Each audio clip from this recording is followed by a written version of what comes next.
Hots का 12 कह रहे हैं A and B are partners in the firm with capitals of 3 lakh and 2 lakh respectively. On 1st October 2018, A had granted a loan of rupees 50,000 to the firm. B had to be allowed to use to the firm to use his property for a monthly rental of 10,000. The partnership deed provides that the IOC should be 9% and annual salary of rupees 1,000 to the B. The firm incurred a loss of 28,500 रुपये. सुनो जी, सबसे पहली और सबसे important चीज़, firm को यहाँ पे क्या हो गया जी, लॉस. तो पीएनएल एप्रोप्रिएशन अकाउंट नहीं बनेगा, क्या बनेगा जी, पीएनएल अकाउंट. तो मैं बना रहा हूँ जी पीएनएल अकाउंट. बनाओ जी पीएनएल अकाउंट.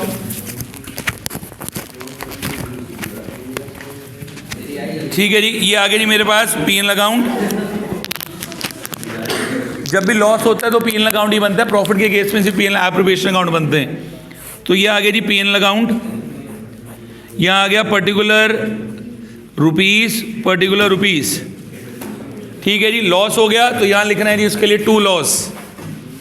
कितने का लॉस है जी हमारे पास, क्वेश्चन के अंदर उसमें बोला हुआ है जी. लॉस कितने का आ गया जी, 28,500.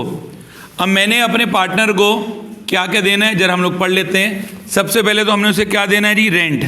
तो पूरा का पूरा रेंट देंगे. वो यहाँ पे क्या आ गया जी, 2 रेंट. कितने का रेंट है जी इसके लिए, मंथली रेंटल ऑफ रुपीज 10,000. तो टोटल रेंट कितने का हो गया, 1,20,000. फिर उसके बाद हमें क्या देनी है उसे, IOC, सॉरी इसमें हमने क्या देना है उसको, IPL, interest on partner loan. अब ए ने फर्म को जो लोन दिया हुआ है, वो लोन दिया हुआ है 50,000 रुपये का 1 अक्टूबर को. ठीक है जी, तो कितने महीने का इंटरेस्ट लगेगा, 6 महीने का. रेट ऑफ इंटरेस्ट नहीं है तो कितना लगेगा जी, 6%. कितना आ गया जी, 3,000 रुपये. तो यहाँ डाल दिया जी 2 IPL 3,000. और कुछ भी नहीं है जी क्वेश्चन में. और हाँ सुनो, अब उसने बोला हुआ है कि भैया IOC लगा दो. कितने का जी, 9% पर एनम. देंगे ही नहीं बिकॉज फर्म को प्रॉफिट ही नहीं हुआ. प्रॉफिट होगा तभी देंगे. उसने कहा है कि सैलरी दे दो, नहीं देंगे बिकॉज फर्म को लॉस हो गए तो फर्म देगी नहीं. ये चीज़ें तब देनी है अगर प्रॉफिट है. तो नाम है अकाउंट का P&L एप्रोप्रिएशन अकाउंट. तब बनता है अगर एप्रोप्रिएशन दो, प्रॉफिट हो. प्रॉफिट ही नहीं है तो कोई अकाउंट नहीं बनेगा. बस यहाँ से इसका टोटल करते हैं. ये यहाँ पे क्या आ जाएगा, टोटल क्या है जी, ये आ गया जी 1.5 लाख. सॉरी इंटरेस्ट हमने 1,500 निकाला था, इंटरेस्ट 1,500. यहाँ पे आ जाएगा बाय डिविजिबल लॉस 1.5 लाख. इसको ए और बी आपस में बांट लेंगे. कितना आ जाएगा, 75 एंड 75. Question complete. हॉट्स का 13 कह रहा है Shikha and Fatima are partners were in a firm sharing profit and losses in the ratio of 5:3. Their fixed capitals were 3 lakh and 4 lakh. They agreed to allow IOC 12% per annum and interest on drawing 15% per annum. The profit of the firm was before making all the adjustment was rupees 63,000. Firm को profit कितने का हो गया जी, 63,000. और सबसे main cheese, the drawings of Shikha was 10,000, Fatima was 20,000 during the year. Prepare P&L appropriation account if interest on capital is to be allowed even in case of a loss. इस चीज़ को बोलते हैं इंटरेस्ट ऑन कैपिटल को क्या मान के चलना है, चार्ज. वही जो कल जो हमने सीखा था, IOC को हमने क्या मान के चलना है, चार्ज. अब प्लीज़ ज़रा ध्यान देना, अगर मैंने IOC को चार्ज लेना है तो कैसे करेंगे जी. अगर कोई भी चीज़ चार्ज है तो कौन से अकाउंट में जाएगी जी, P&L अकाउंट. तो पहले यहाँ पे हम क्या बनाएंगे जी, P&L अकाउंट. ये हमने बना दी profit and loss account. Particular rupees यहाँ लिखेंगे जी बाय प्रॉफिट बिफोर टैक्स. कितने का प्रॉफिट हुआ जी, 63,000. यहाँ लगेगा जी 2 इंटरेस्ट ऑन कैपिटल. एक दिन है शिखा और एक दिन है फातिमा. जो भी बंदे हैं उनको पूरा का पूरा इंटरेस्ट लगेगा बिकॉज चार्ज है तो पूरा का पूरा इंटरेस्ट देना. शिखा की कैपिटल है जी 3 लाख. 3 लाख के ऊपर कितना लगाना था जी हमने, 12%. कितना आ गया जी, 36. उसकी है जी 4 लाख, 12% कितना आ गया जी, 48. कितना आ गया, 84,000. टोटल 84. यहाँ से कितना आया, 63. जो बच गया वो इधर क्या आ जाएगा, बाय नेट प्रॉफिट. ये आपके पास आ गया जी बाय P&L एप्रोप्रिएशन अकाउंट. जो भी बच गया अमाउंट कहाँ जाएगा जी, एप्रोप्रिएशन अकाउंट में. एक तरीके से ये मेरे लिए क्या आ गया जी, लॉस. क्वेश्चन में क्या आ रहा है, लॉस, आने दो। बट हाँ, क्वेश्चन में इंटरेस्ट ऑन ड्राइंग भी लेना है। सिर्फ एक कंडीशन है जिसके अंदर लॉस होते हुए भी मैं क्या बनाऊंगा, P&L एप्रोप्रिएशन अकाउंट। वो क्या कंडीशन है, अगर मुझे इंटरेस्ट ऑन ड्राइंग भी लेना है तो जो लॉस है उसको उठा के यहाँ डालेंगे, यहाँ लिखेंगे जी टू लॉस 21,000। यहाँ से इंटरेस्ट ऑन ड्राइंग लेंगे, bye interest on drawing Shikha and Fatima, उनसे लेना है जी 15% पर एनम, तो 6 महीने का लगेगा। कितना आ गया, 750 एंड 1500। जो बच गया वो यहाँ पे क्या आ गया जी, बाय डिविजिबल लॉस, ये आ गया जी 18750। एस और एफ में बांट दिया, कितना आएगा 11719 और 7031।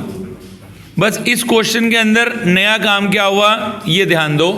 पहली चीज तो लॉस हुआ है 7031, लॉस हुआ है। लॉस के केस में भी मैं क्या बना रहा हूं, P&L appropriation account, because IOD appropriation में ही आता है, उसमें नहीं आएगा।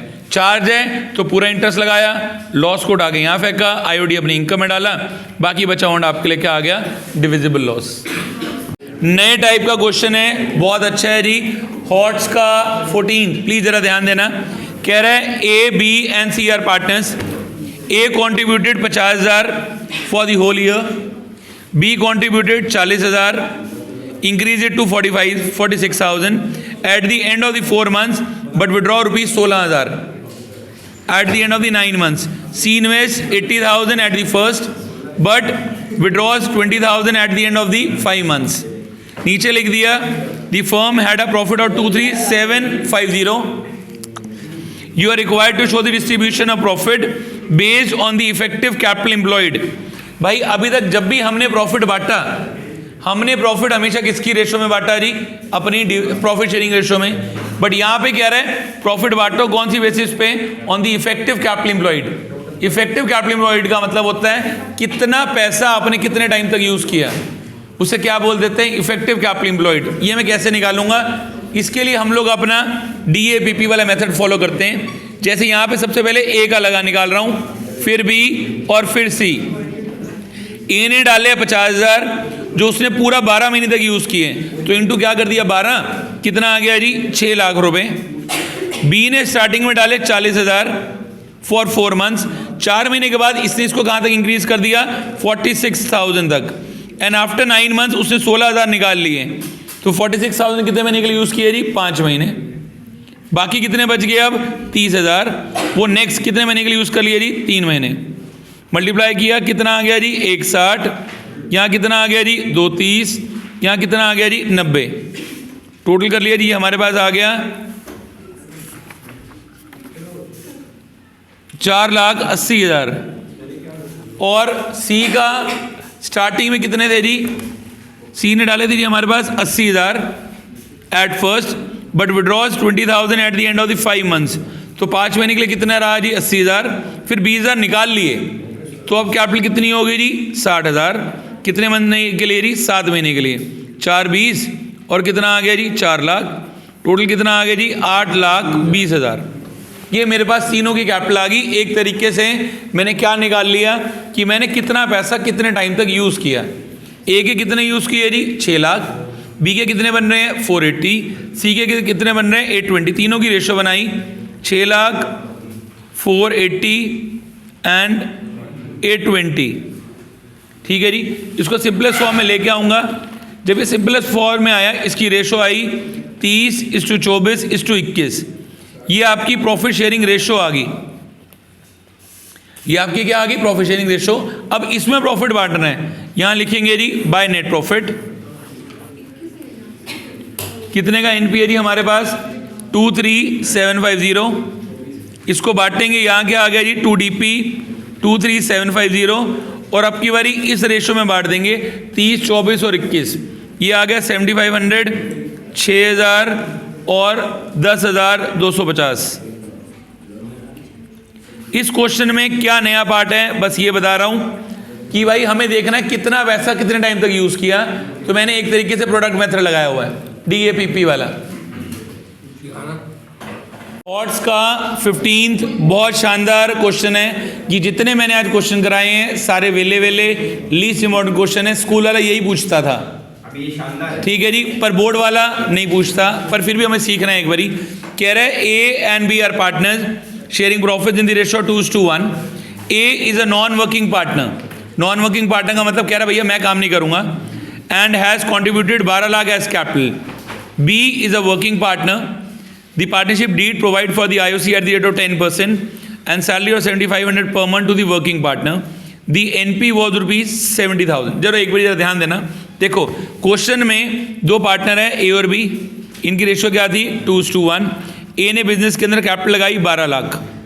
ये कह रहा था मैं नॉन वर्किंग पार्टनर हूँ, नॉन वर्किंग मतलब मैं काम नहीं करूँगा, पैसे लगाऊंगा। और बी था वर्किंग पार्टनर, तो इसने पैसे नहीं लगाए। इसने क्या बोला कि भैया मैं सैलरी लूँगा। इसको हम सैलरी कितने की देने वाले हैं 7,500 रुपये पर मंथ, और हम इसको IOC कितने का देंगे जी 10% पर एनम। IOC कितने का देना 10% पर एनम, तो IOC अब कितने का बनेगा, ये 12 लाख का 10% कितना बन गया 1,20,000। और सैलरी उसको देनी है 7,500 रुपये पर मंथ, तो 7,500 इंटू 12 कितना हो गया जी 90,000। मतलब फर्म के लिए टोटल खर्चा कितना है 2,10,000। बट फर्म को जो NP हुआ है नेट प्रॉफिट कितने का हुआ है जी 70,000। क्या 70,000 रुपये के साथ में इस खर्चे की पेमेंट करना पॉसिबल है? नहीं है। कितने चाहिए 2,10, बट इतने तो है ही नहीं। तो ये जो 70,000 रुपये कौन सी रेशो में बांटता हूँ, इन दी रेशो ऑफ एप्रोप्रिएशंस। हाँ किस नहीं रेशो में बांटेंगे एप्रोप्रिएशन की। ए के बाद कितना जाना है 1,20, ये कितना जाना है जी 90, इसकी रेशो ये कितनी बनेगी जी, ये बन जाएगी आपके पास 4:3। ना इस रेशो में बटेगा ना इस रेशो में बटेगा। किस रेशो में बटेगा जी, in the ratio of appropriations. तो बस यहाँ पे क्या लिखेंगे अब, बाय NP 70,000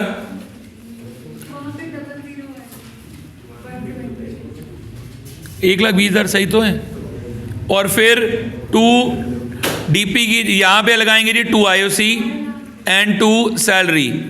जो भी 70,000 इसको 4:3 में बांटेंगे, तो 4/7 और 70,000 कितना आ गया जी 40। 3/7 और 70,000 कितना आ गया जी 30। टोटल कितना आ गया 70,000 एंड 70,000। यार सिर्फ एक काम क्या किया, वो रेशो निकाल के रेशो में बांट दी, क्योंकि प्रॉफिट सफिशिएंट नहीं थे।